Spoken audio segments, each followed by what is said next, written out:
Hello, Lynette here.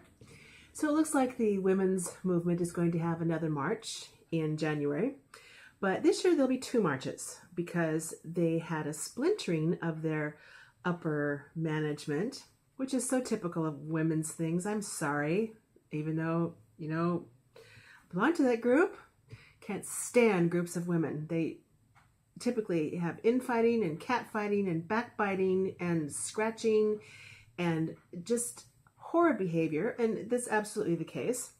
So back 2 years ago, in January 2017, as a response to Donald's election, these women, four women got together, and I don't know the fourth woman's name, but we had an African-American woman, Tamika Mallory, so typical, Carmen Perez, I'll let you guess what nationality she was, and then Vanessa Rubel, who was a Jewish woman. And these things are important to the story.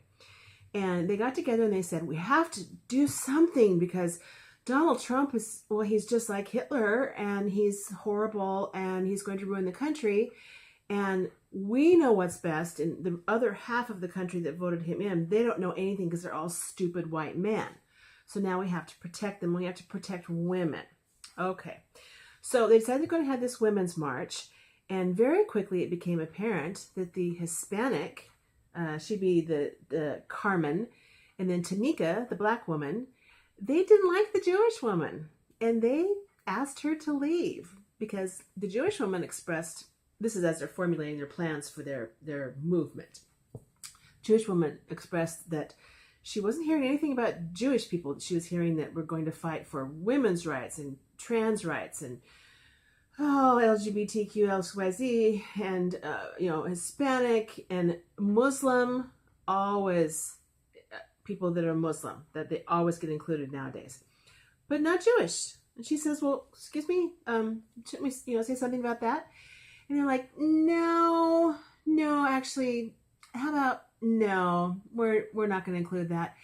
And the reason being is that they were afraid of upsetting their sister group, so to speak, Black Lives Matter, because black people don't really like Jewish people. There's a real rift there. And so their whole platform just completely excluded Jewish people. So this woman left the group. Now, what's brought this to the news right now is not this big march, but the fact that the march that's happening in Eureka, California, population about 4,000 people, I think. I mean, it's just a tiny little burg. 77% white, okay? They canceled their march because there's marches all across the country, chapters of this big women's march movement. And they're advertising and promoting their march, and they realize, oh my gosh, there's just going to be white women there. We can't have that because they're part of the problem. I mean, we're not going to actually say that because they're women, but they're white. Oh, it's bad. So they canceled their march, and they're going to wait until they can figure out how to get more people of color in there. Now, good luck with that in a community that is 77% white. And the other 20% that's probably Hispanic are people that work very hard and are not going to give up their time or be able to give up their time to go on a stupid women's march. So now we come back to the present, and the upcoming march is January 17th. And meanwhile, there's been a couple of juicy exposés. Not surprisingly, I got to say, the New York Times did one just recently, and a magazine, online magazine called Tablet, which is a Jewish magazine. And they were really posing this as being this anti-Semitic thing.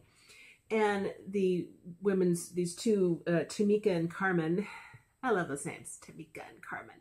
They're saying, well, of course we're not anti-Semitic, but one of the members that I believe is still part of the group now, I could be wrong there, is Linda Sarsour, and you know her because she was front and center at the Kavanaugh protests with her hijab. She was born in America. She's not foreign or anything, but she wears the hijab, and she's stridently Islamic, pro-Islam, and they have somehow managed to twist this group. Not only did they get rid of one of their leading members that was Jewish, they endorsed Louis Farrakhan And I've only recently become really familiar with what he stands for. He's the biggest racist out there.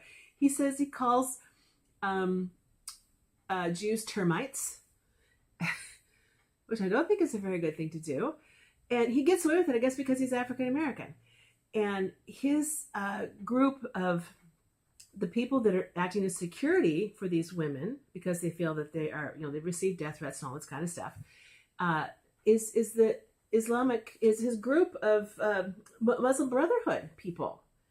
They're providing security, and the women's groups deny that it just happens to be these people that they hired. They could hire any number of security groups, but it just happens. Well, no, there's an absolute tie there. We're not stupid. This is the thing. They think that we're stupid.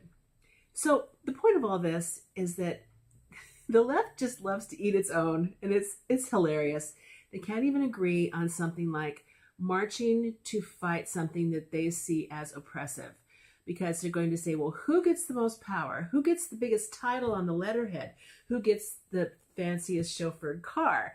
The finances of this women's group is under scrutiny right now because they have really, really shaky tax returns, let's put it, where the money that we know has come in through GoFundMe sites and this kind of thing, it was millions and millions and millions, $200 million, $2.5 million, this kind of thing. We're serious, $750,000. Serious money is flowing in and through this group, and yet surprisingly, only a small portion of it seems to hit their tax return. So I'm sure they're very honest. It's just a mistake. So I hope they eat their own. The Stupid Women's March, the pink pussy hats are going to be probably very less visible because they decided that they weren't good for their movement. And I thought, when I heard that, I thought, oh, well, good, because they're stupid. Is that why they decided? Is that they were stupid and they got so much bad press? No, that's not why they don't like them anymore. It's because they exclude people of color, and I'll let you follow that train of thought so I don't have to say it. And it excludes people that are non-binary and not originally female, but now they identify as female, but they don't have female parts, and so they're going to feel bad. Oh, I feel so bad for them. So anywho, so it's all these really dumb reasons why they decided that the hats were no good, not the fact that people just viewed them as looking like complete idiots wearing something that was representing female genitalia on their head. So anywho, we can just keep our fingers crossed that they will eventually just suck themselves down and just like some sort of a monster eat itself. Thanks for watching. Bye-bye.